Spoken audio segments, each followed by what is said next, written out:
Assalamualaikum warahmatullahi wabarakatuh. Perkenalkan, nama saya Repaldo. Di sini saya akan menjelaskan mengenai karakteristik fisik tanah. Sebelum mengetahui karakteristik fisik tanah, kita harus tahu dulu nih apa itu tanah. Tanah merupakan lapisan teratas dari kerak bumi yang mendukung pertumbuhan tanaman. Tanah terbentuk melalui proses pelapukan batuan dan mengandung mineral, bahan organik, udara, dan air. Tanah tidak hanya sebagai tempat tumbuh tanaman, tetapi juga menyediakan habitat bagi organisme, mengelola aliran air, dan menyaring polutan. Untuk mengetahui karakteristik fisik tanah, sangat penting untuk memahami peranannya dalam pertanian dan pelestarian lingkungan. Langsung saja, yaitu ada tekstur tanah. Tekstur tanah merupakan perbandingan antara fraksi pasir, debu, dan liat yang bersifat permanen. Tekstur tanah menentukan sifat fisik dan kimia tanah, yaitu potensi aliran air, kapasitas menahan air, dan potensi kesuburan tanah. Komponen tekstur tanah memiliki 3 komponen, yaitu pasir, debu, dan liat.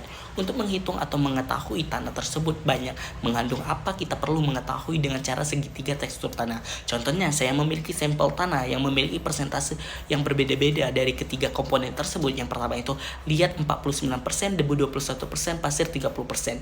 Yang pertama itu kita tarik garis dari kiri atau dari persenan liat ke kanan, setelah itu tarik garis dari bawah atau dari persenan pasir ke atas, dan terakhir itu tarik garis dari kanan atau persenan debu ke kiri. Nah, dari ketiga komponen itu didapatlah titik potong dari ketiga komponen tersebut di clay atau liat, maka dapat disimpulkan bahwa tanah tersebut memiliki tekstur tanah liat. Selanjutnya itu struktur tanah. Struktur tanah adalah penyusun partikel-partikel tanah primer seperti pasir, debu, dan liat yang membentuk agregat-agregat. Nah, yang satu agregatnya dengan lainnya itu dibatasi oleh bidang belah alami yang lemah. Agregat yang terbentuk secara alami disebut dengan pet. Sedangkan bongkahan tanah hasil dari pengelolaan tanah disebut dengan klop. Tipe struktur tanah itu ada, yang pertama itu ada struktur butiran tunggal yang memiliki ciri-ciri setiap partikel tanah berdiri sendiri, tidak ada pengikat antara partikel. Tanah berbutir tunggal seperti pasir tidak membentuk gumpalan, contohnya tanah pasir. Tanah ini memiliki drainase yang sangat baik karena porositasnya yang tinggi, namun memiliki kemampuan menyimpan air yang rendah. Yang kedua itu struktur lempeng, memiliki ciri-ciri partikel tanah yang tersusun dalam lapisan tipis atau lempengan yang mirip seperti tumpukan batu bata yang pipih. Contohnya tanah dengan banyak liat atau tanah yang dipadatkan oleh aktivitas manusia. Struktur ini dapat menghambat aliran air dan pergerakan akar karena partikel-partikel tanah ini tersusun secara horizontal. Yang ketiga itu struktur kubus atau kubus yang bersudut, memiliki ciri-ciri partikel tanah yang membentuk agregat yang menyerupai kubus atau balok dengan sudut-sudut yang tajam atau tumpul. Contohnya tanah liat atau lempung yang baik untuk pertumbuhan tanaman. Pertanian struktur ini membantu aliran air dan udara dalam tanah serta memudahkan penetrasi akar. Yang keempat itu struktur granular yang memiliki ciri-ciri partikel-partikel tanah yang membentuk agregat yang bulat kecil yang menyerupai granula, umumnya ditemukan di lapisan tanah yang paling atas, contohnya tanah berhumus. Struktur granular sangat ideal untuk pertanian karena memiliki porositas yang baik untuk aliran udara dan air serta mendukung pertumbuhan akar. Yang kelima itu struktur prismatik. Ciri-ciri dari struktur ini memiliki partikel tanah yang membentuk kolom atau prisma partikel. Strukturnya memiliki sisi yang halus atau tidak terlalu kasar. Contohnya tanah di daerah arid atau semi arid. Tanah ini dapat meningkatkan drainase partikel tanah, tetapi jika kolomnya itu terlalu besar, ini bisa menghambat penetrasi akar. Yang keenam itu struktur kolumnar yang memiliki ciri-ciri yang mirip dengan struktur prismatik, tetapi bagian atas kolom ini lebih membulat. Seringkali ditemukan di tanah yang mengandung natrium yang tinggi, contohnya tanah alkali. Tanah ini memiliki sifat drainase air yang terbatas dan bisa menjadi tanah yang keras untuk penetrasi akar. Selain itu ada profil tanah. Profil tanah adalah penampang partikel tanah yang terdiri dari lapisan-lapisan tanah yang sejajar dengan permukaan tanah dan disebut sebagai horizon tanah. Profil tanah dapat dilihat dengan membuat lubang dari permukaan tanah hingga kedalaman induk atau sedalam 1,5 meter. Lapisan dalam profil tanah ini terdiri dari lapisan yang pertama itu lapisan horizon O atau organik, yang merupakan lapisan permukaan yang kaya akan bahan organik seperti daun dan akar yang terurai. Selanjutnya itu ada lapisan horizon A atau topsoil, merupakan lapisan tanah atas yang subur yang mengandung bahan organik dan mineral yang mendukung pertumbuhan tanaman.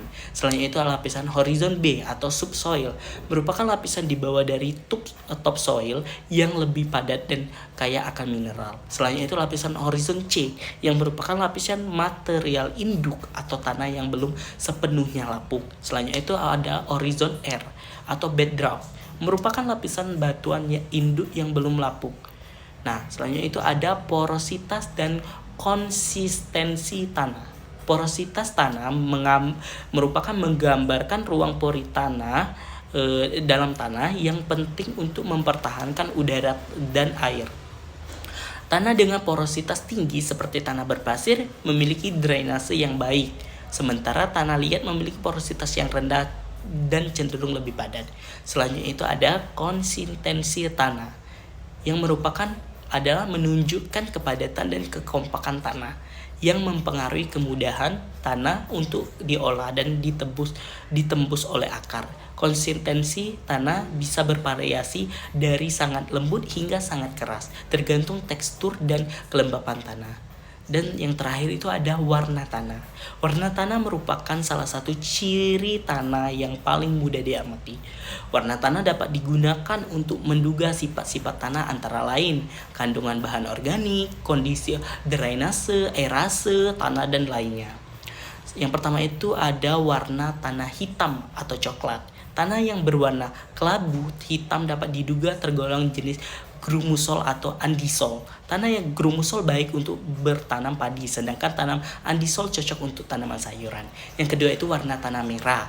Tanah yang berwarna merah, drainase dan aerasenya yang baik, tetapi kandungan bahan organiknya rendah.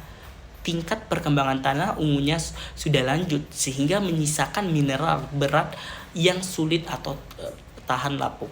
Selanjutnya itu yang ketiga itu ada warna tanah kuning. Warna yang berwarna kuning sifatnya hampir sama dengan tanah merah.